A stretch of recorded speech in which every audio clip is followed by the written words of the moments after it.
Now I found the words to say what I wanna say. All my fears are gone away. So come and talk to me. Bonjour, bienvenue sur Shine Web TV. Aujourd'hui, nous accueillons Senso, chanteur et ex-chanteur du groupe Joshua, qui va venir un peu nous parler de sa carrière et de son actualité. Bonjour Senso. Bonjour à toi. Comment est-ce que tu vas? Très bien. Comment est-ce que tu vis la période ici du Covid au niveau de la musique? Bon, au niveau de la musique, je pense que c'est un peu comme tout le monde, on est obligé de se réinventer, de se redéfinir, et on est en pleine période de création. Je trouve que je pense que le point positif de la chose, c'est qu'on est tous en train de créer, et, tous prêts, dès que ça va réouvrir, à sauter dans l'arène. Ah oui, donc à mon avis, vous aurez énormément de nouveaux titres à présenter. Ouais. Et puis ce qui est bien, c'est que je crois que les gens seront beaucoup plus tolérants, comme Exactement, ils ont été oui. en manque pendant longtemps. Pendant longtemps, On peut même faire exactement. des morceaux de merde. On verra. Bon, on va pas exagérer. Mais on reviendra à ta carrière plus tard. Est-ce que tu peux nous dire, donc ici tu as commencé en 2004 dans le groupe Joshua. Ouais. Ok. Et alors, qu'est-ce qui s'est passé par la suite? Après Joshua, j'ai pris un moment un peu pour justement me redéfinir, parce que Joshua, c'était une rencontre entre trois personnes qui venaient de milieux totalement différents. Ok. J'ai appris des choses, beaucoup de choses. Et puis en allant en solo, c'est un mélange de ce que j'ai appris, d'où je viens, et il faut un peu trouver sa voie dans tout ça. Et donc C'est fort compliqué. Ouais, c'est ça. J'ai beaucoup de styles, donc parfois je me retrouve comme je disais, dans un océan de choix. Et alors tu crées en fait ton style musical, parce que tu étais MC avant, donc tu viens du milieu hip-hop, tu aimes tout ce qui est pop-rock, tu appelles ça même le street pop ou street... c'est ce qu'on faisait avec Joshua, c'était un mélange de culture urbaine dans un format pop. Oui, donc voilà, tu t'es entre guillemets recentré, et donc maintenant, dans quel style est-ce que tu te retrouves? Je dirais quand j'écris mes chansons à moi, Senso, ça tourne autour du blues, de la soul, et du hip-hop et de la pop. Ouais. Ok, donc on est encore dans plusieurs styles, mais pourquoi pas. Et alors, est-ce que tu peux nous dire où tu en es dans ta carrière? J'ai vu que tu étais coach dans The Voice, si on se souvient. C'était la première édition, je pense, avec le gagnant, Roberto. Voilà, alors comment est-ce que tu as vécu cette expérience-là? Est-ce que ça t'a propulsé? Est-ce que ça t'a... Voilà, qu'est-ce que ça t'a apporté concrètement? Concrètement, plein d'entrées dans les soirées. Non, mais plus sérieusement, comme je l'ai toujours dit, c'est une expérience humaine, parce qu'on a rencontré des gens, une expérience musicale, parce que c'était dans le milieu de la musique, voilà. Et surtout une expérience télévisuelle. J'ai appris la télévision. Exact. Qui est différente du cinéma, qui est différent de faire des concerts. La télévision, c'est quelque chose d'assez spécial et d'assez puissant, plus puissant que ce qu'on pense en fait. Exact. Donc j'ai appris beaucoup de choses. Après, je sais pas, peut-être que j'ai pas l'esprit très opportuniste. Donc peut-être que j'ai pas sauté sur des occasions spécialement. Tu as simplement vécu l'expérience. J'ai vécu l'expérience, et le fait d'avoir fait la première, je suis content. Oui, ça a marqué le coup, donc c'est super.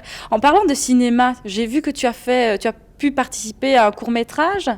Est-ce que tu peux un peu nous en parler? C'est mon ami Adrien François, que tout le monde connaît à Liège, qui, il y a quelques années, il m'a attrapé, il m'a dit « je te veux dans mon court-métrage », il m'a mis dedans, il ne savait pas si je savais jouer ou pas. Il m'a dit « je te veux ». Et il y avait Emmanuel Galabru, Julien Courbet, Renaud Rutten, tout un casting de malades, et moi. Pourquoi pas. Et donc j'ai fait le court-métrage, et les gens avec qui j'ai joué m'ont conseillé, donc j'ai eu comme une formation express, parce que j'ai regardé tous ces pros qui avaient déjà de la bouteille, comment ils travaillaient.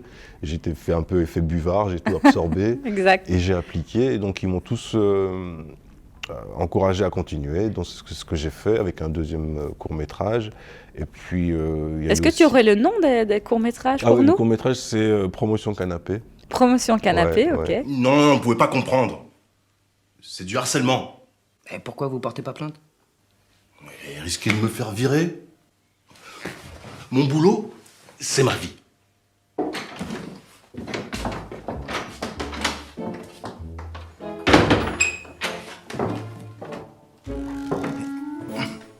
Allongez-vous. Je ne peux pas m'asseoir plutôt? Oui, oui, comme vous voulez, allez-y. Puis il y a eu aussi, j'ai oublié, le deuxième. Le deuxième, c'était plus un caméo, une apparition. Ah oui, une apparition, un casting oui. encore plus gros. Waouh.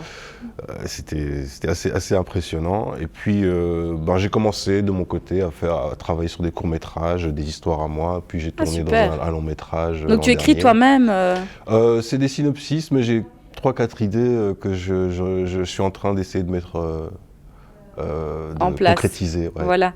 Donc tu as en fait énormément de projets. Donc au niveau de la musique, au niveau du cinéma.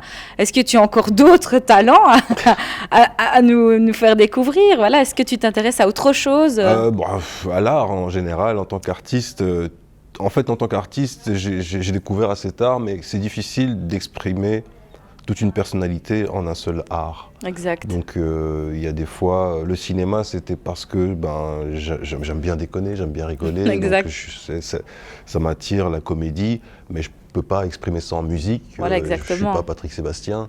Tu vois, il y a la peinture aussi pour exprimer d'autres choses. Enfin, donc oui, tout ce qui est art, ça m'intéresse pour exprimer ma face, une de mes facettes.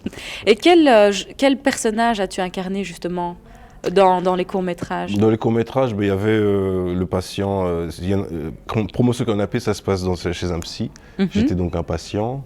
Le deuxième, c'était dans une école. Le court-métrage, c'était un long-métrage, c'était une histoire un peu communautaire. C'est un jeune Congolais qui arrive du pays et qui, après avoir connu la guerre là-bas, etc., et il arrive à Bruxelles et le temps d'adaptation, et donc il y a des grands du quartier qui le prennent sous son aile, et moi je fais un des grands. Ah bah super. Et donc est-ce qu'on peut le retrouver quelque part? Là, il devait sortir en mai dernier, mais à cause de la crise, il est en suspens. On doit attendre. Ouais, on doit attendre. On patientera encore un petit peu. Hein. Alors ici, est-ce que tu peux nous dire où tu en es au niveau musical, justement Niveau musical, comme je disais, pendant le confinement, j'ai continué à faire des collaborations, comme je fais souvent. Parce que je crois que je suis un artiste qui est tout simplement au service de la musique, donc je vais là où elle m'appelle. Voilà. Et donc j'ai un nouveau projet qui s'appelle Rosebud et Senso. Et ça, c'est électro-pop-rock. Électro-pop-rock, ouais. Super. Donc je chante et je fais la guitare, et une des guitares, il y a un bassiste et guitariste et batteur. Et là, on a enregistré la semaine dernière notre premier EP qui va sortir dans quelques semaines. Super. Il y a déjà quelques concerts de prévus. La sortie du groupe était prévue aussi l'an dernier. On a aussi été un peu coupé par la situation.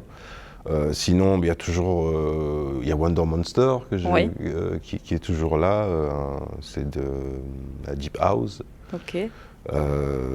Puis voilà, plein de collaborations en fait. Super, donc plein de bonnes choses à venir au niveau musical. On espère en tout cas sortir enfin de cette période de Covid, parce que j'avoue que ça devient compliqué pour nous tous. On aimerait pouvoir accueillir des groupes, voilà. Ouais, c'est frustrant. Et de pouvoir être sur scène, je pense que c'est le plus agréable pour un artiste de pouvoir se produire sur scène, au-delà des créations en studio, au-delà du reste. Oui, au fond, c'est pour ça qu'on fait, de l'idée que tu as, jusqu'à ce que tu l'écrives sur ton cahier, puis tu l'enregistres en studio, puis elle est sur le disque, et puis sur le disque, elle est dans les oreilles de quelqu'un. Exact. Et puis sur scène, on se lâche. Ouais, voilà, ça te revient quand les gens connaissent tes paroles. Exact, c'est génial, c'est vraiment un bel échange. Alors pour terminer cette interview, est-ce que tu pourrais nous faire un petit morceau d'un nouveau titre justement que tu prépares et que tu sors bientôt? Ouais, pourquoi pas, j'ai rien amené. C'est spontané, c'est spontané, oui, je sais, mais c'est comme ça sur Shine Web TV. On va terminer ici sur ce chant, et on va remercier donc Senso d'être venu ici. Vous pouvez le suivre sur les réseaux sociaux, je pense, simplement. Oui. Tu peux nous donner le nom de tes réseaux sociaux? Sur Instagram ou sur Facebook, vous tapez Senso, vous allez me trouver. Directement, super. En tout cas, un grand merci à nos partenaires Le Point Culture, à Didier, notre caméraman, et on se retrouve pour la prochaine interview avec Mona, qui est une artiste liégeoise. Merci.